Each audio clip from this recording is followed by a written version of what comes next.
Our eighth visit brings us to the subject of enthusiasm, which may be likened to steam in a boiler, which, when it is controlled and turned on, starts the wheels of machinery into action. Someone has said that knowledge is power. That is only a half-truth, for knowledge becomes power only when it is put into action for the attainment of a definite objective.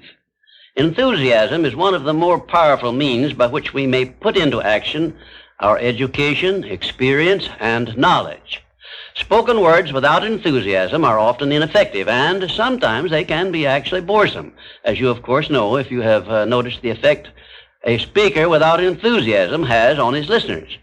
I have known lecturers to hold audiences spellbound for 2 hours, yet when members of the audience were asked to tell what the speaker had said, they could not remember. But what they did remember was that the speaker got their attention and held it. And now let me explain why enthusiasm has such a powerful impact upon the minds of those who come under its influence. To begin with, I believe you'll be interested in knowing that your brain and every other person's brain is both a broadcasting station and a receiving station, which sends out thought vibrations and picks up those sent out by other people. When you turn on your enthusiasm, you step up the vibrations of thoughts which go out from your brain so that they reach and affect other people more quickly. As a matter of fact, you can send out thoughts which have been so stepped up with silent enthusiasm that they will reach and influence other people to whom you direct your thoughts. This is a fact which has been known to psychologists for ages, and it is also known to most master salesmen who use this method to condition the minds of their prospective buyers before they ever talk with them. You must have observed that enthusiasm is very contagious, that it engages the attention of those who come under its influence and causes them to respond in a similar spirit of enthusiasm. I once heard Andrew Carnegie say that if you turned loose one man who thought in terms of intense enthusiasm in an industrial plant employing thousands of people, this man's enthusiasm would very quickly reach and influence every person in the plant. And he said that it made not the slightest difference whether the enthusiasm was negative or positive, constructive or destructive. Then Mr. Carnegie went on to explain that in his selection of employees for promotion to bigger jobs, the first thing he looked for was a man's capacity to express himself in terms of intense enthusiasm. He said that enthusiasm is one of the most important traits necessary for leadership. The most successful lawyers are not necessarily those who know most about the legal profession, but they are those who know how to influence courts and juries with their belief in their cases and have a great capacity for expressing themselves with enthusiasm. When you are introduced to another person, you have a marvelous opportunity to sell yourself favorably to that person by the extent of the enthusiasm you express in accepting the introduction. When you shake hands with another person, you have also a fine opportunity to make a favorable impression by the warmth of enthusiasm you put into that handshake. If there is anything which leaves me flat and unfavorably impressed when I'm introduced, it's an extended hand which feels like a piece of cold ham and acknowledges the introduction with a cold, canned, pleased to meet you, with no signs of enthusiasm back of it. Right here, let me give you a brief course in salesmanship, which may be of value to you the remainder of your life. When you meet anyone on whom you wish to make a favorable impression, when it is a stranger you have not previously met or someone with whom you are already acquainted, do these things. 1, turn on your enthusiasm and so modulate your voice with it that you definitely make the other person feel you are happy to communicate with him. 2, when you shake his hand, take a firm grip on it and give it a quick, firm squeeze at the end of each word you express in your greetings. For example, say, "How do you do? I am so very glad to meet you." Do not crush the hand, however, as I have known some people to do. 3, then, if you begin the conversation, be sure that you direct it to some subject of interest to the other person. And 4, follow through by eagerly asking questions which will keep attention focused upon the other person. Then, when you are ready to have the other person hear what you have to say about yourself or your interest or your business, he will have been prepared to listen attentively.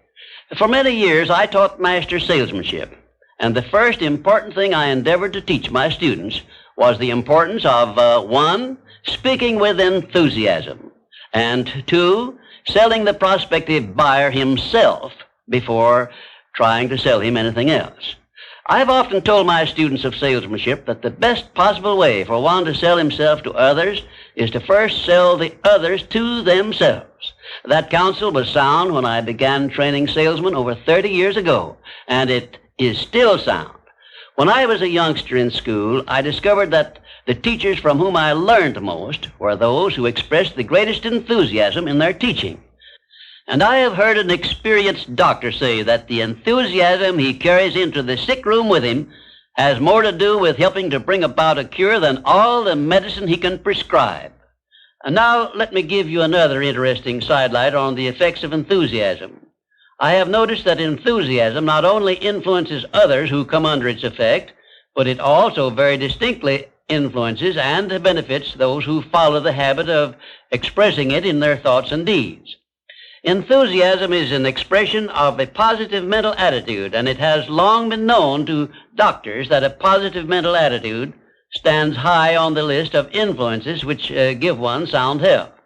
I have heard it said, for example, that only one thing causes stomach ulcers, and that is worry or a negative mental attitude. And only one thing can cure stomach ulcers, and that is a positive mental attitude. It seems that disease germs cannot live and thrive in the bloodstream of one whose mind is always positive. I have still another very important observation concerning the power of enthusiasm, which I wish to give you. I have observed that prayers expressed with intense enthusiasm bring much quicker and more satisfactory results. Now, you can try this for yourself and be convinced. I began experimenting with this idea many years ago, and from my experiences, I gathered the information which caused me to change my method of prayer entirely. I now use the prayer I recommended to you on previous visits, with the gratifying results that I get quicker and more favorable action from my prayers than I did when I expressed them in a spirit which lacked enthusiasm. I suggest that a very practical way to begin learning to express yourself with enthusiasm will be to follow the habit of reading aloud for 10 minutes daily, putting all the enthusiasm at your command into your reading. You will be surprised in a short while at how much this will help you in speaking with enthusiasm in your ordinary conversations. I would suggest also that you adopt the habit of practicing enthusiasm in your conversations with your family and your business associates. Incidentally, this habit will make you more popular with those who are close to you. You can enjoy the benefits of enthusiasm if you are interested enough to develop a technique by which to acquire this habit, so you will follow it in a natural, unaffected tone of voice. If you follow my suggestion that you read for 10 minutes daily as a means of acquiring the habit of enthusiasm, I recommend that you write down a list of 10 subjects, things, or circumstances in which you have the keenest interest, and use this list for your practice purposes. You will have no difficulty in reading in a tone of enthusiasm in connection with the things that you like best.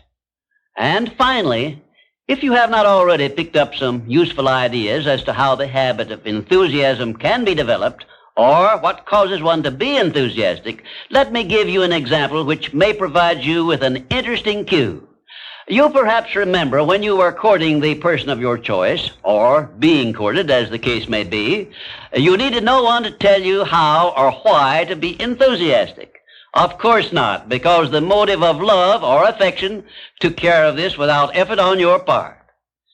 Just remember that enthusiasm is always easily expressed when one is inspired by a burning desire for something or any motive associated with one's closest interests. Where there is no motive, there is apt to be no enthusiasm. Remember also that the three basic motives which it has been said practically rule the world are: 1, the emotion of love; 2, the emotion of sex; 3, the desire for financial gain.